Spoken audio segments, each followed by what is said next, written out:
So this reply from Buck Foston might just sum it all up. Team Tank, everybody.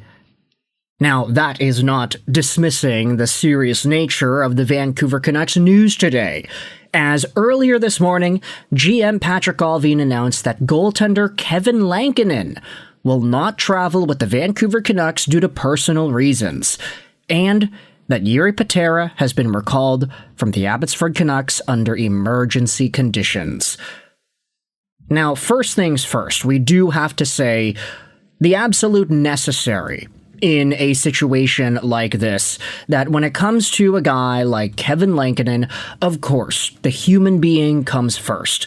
This is a guy who, by all accounts, has been reasonably okay for the Vancouver Canucks this season. But hockey is just hockey. Hockey is a sport. Hockey is a job. If there is something bigger in Lankinen's life that he needs to attend to, whether that's family or otherwise, then obviously he deserves the space to go out there and do what he needs to do, be with the people he needs to be with. Obviously, we will wish him and his family the best. Kevin Lankinen, by all accounts, pretty chill dude. And a guy who this season, unfortunately, has dipped in save percentage, but you can say that's a lot due to the Vancouver Canucks defensive play in front of him.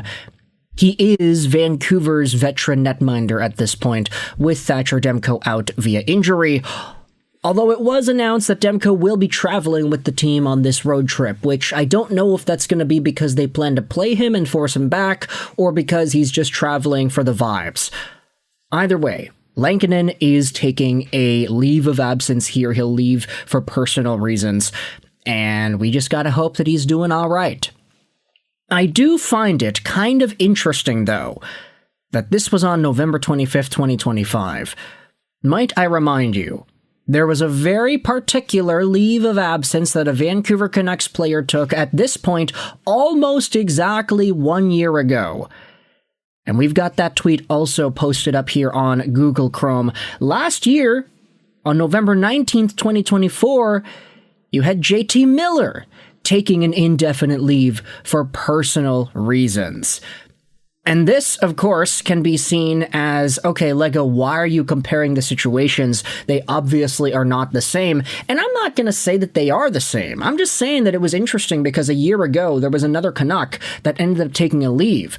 Lankinen this year, of course, we hope that it's not for similar speculated reasons that JT Miller had to take a leave of absence, because based off of the conversations and the tea leaves from a year ago, doesn't seem like JT was leaving because he needed to attend family matters. It seemed like there was just something that went wrong with him in the Vancouver Canucks locker room, with the teammates, with the coaches, one of the two, maybe both. And that led to this entire situation here. Kevin Lankinen, by all accounts, it doesn't seem like a similar thing is happening in this situation. But we do have ourselves an article on ProHockeyRumors.com by Josh Erickson that does summarize most of what we need to know. And I'm going to leave a link in the description to this piece if you want to go out there and read it yourself. The Canucks announced goaltender Kevin Lankinen will not travel with the team on their 4-game road trip due to personal reasons, although the team didn't clarify if he may join the club midway through. Yeah, that's actually possible. We saw Quinn Hughes join Vancouver in the middle of their road trip earlier this year. He was on a plane to Minnesota, and that was seen by a bunch of people who were also traveling economy with him, and that, of course, went viral on Twitter too. In a corresponding move, the Vancouver Canucks recalled Jiri Patera from the AHL under emergency conditions after they just reassigned him yesterday. They had an open roster spot, so they don't need to free up a spot for Patera. With Thatcher Demko still on the IR with a groin issue, the Vancouver Canucks are now without both of their top halves of regular goaltending. They will rely on Jiri Patera and Nikita Tolopilo, their top two minor league options, until one of Demko or Lankinen can return. Patera had spent the past 2 weeks plus as Lankinen's backup, but the Canucks swapped him out for Tolopilo yesterday to give the latter a chance at playing time. Now, they could both be in line for starts tomorrow with a back-to-back against the Sharks and Kings on Friday and Saturday, following tomorrow's game against the Ducks. Oh man, California's scary at this time, man. Not even saying that the Sharks are the most amazing team in the world, but that Macklin Celebrini, he does scare me. The Anaheim Ducks are a wagon, and the LA Kings have always been a thorn in Vancouver's side. So Tolopilo and Patera, they've got their work cut out for them. Following a decent 24-25 season and a higher-than-usual workload, Kevin Lankinen has kept up his play in 25-26. Through 12 starts and 1 relief appearance, he's 4-7-2 with an .880 save percentage.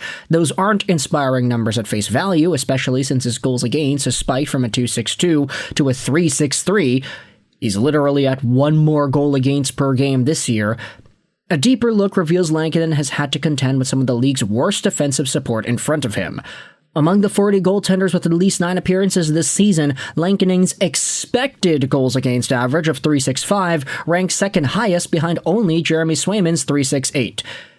Which essentially means that Kevin Lankinen is being shelled and he is getting the second most quantifiable expected goals against in the NHL crease, only behind Jeremy Swayman. These two guys are facing the most ridiculous chances compared to every other goaltender. Combine that porous defense with untested goaltending depth in Patera and Tolopilo, and this trip could be a disastrous one for the Canucks. Patera is inexperienced, even as number 3 options go, and doesn't have a promising track record in his limited NHL showings. The 26-year-old made 1 start during his previous call-up, and he was lit up for 7 goals on 40 shots against the Panthers on November 17th. That worked out to an .825 save percentage, 7.39 goals against, and a minus 3.4 goals saved above expected. That brought down his career stat line to a 3-4-1 record, .892 save percentage, and 4.01 goals against in 9 appearances. His other 8 showings came with the Golden Knights in 22-23 and 23-24. And if we take a look at Jiri Patera and his numbers heading back into the past few years, I mean, he was okay in various stints with the Vegas Golden Knights throughout those times. I mean, .929 save percentage in 2 games played. That's kind of hard to do in today's NHL. He had an .893 in 23-24, which is not great, and then he had 7 games played with the Abbotsford Canucks last year, .899 save percentage. This year, he's at an .894 with Abby, which is not great, admittedly, but still, he has had better days in the Henderson Silver Knights and Vegas Golden Knights organizations. And then you take a look at Nikita Tolopilo and what he's been capable of doing. I think Tolopilo showed a lot of confidence, especially in the preseason, for Canucks fans. Not saying that he's going to be anything super special, but at 25 years old, you kind of expect this guy to be what he is already. He had a .902 save percentage last year with Abbotsford and an .885 with Vancouver, getting 1 win and 1 loss. This year, he's at a .901 save percentage in the AHL, 1-3-1 record. Abbotsford hasn't really been too great, especially after losing out on all their veterans, so I don't think this number is the worst thing in the world.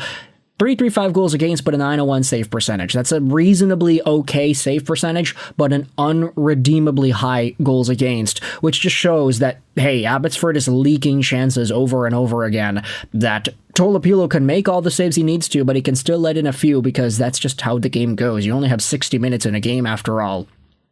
But Tolopilo and Patera are the Vancouver Canucks' newest goaltending tandem. You can say that this is the tank. Obviously, we are hoping that everything is okay with Kevin Lankinen and whomever it is that he is attending to. Best wishes, of course, to Lank the Tank. Ah, that actually works. Lank the Tank. But also Team Tank, because the Vancouver Canucks are one of the worst teams in the NHL, and losing out on Lankinen is definitely not going to help them. Let me know your thoughts in the comment section below. I hope you enjoyed this video. And bye.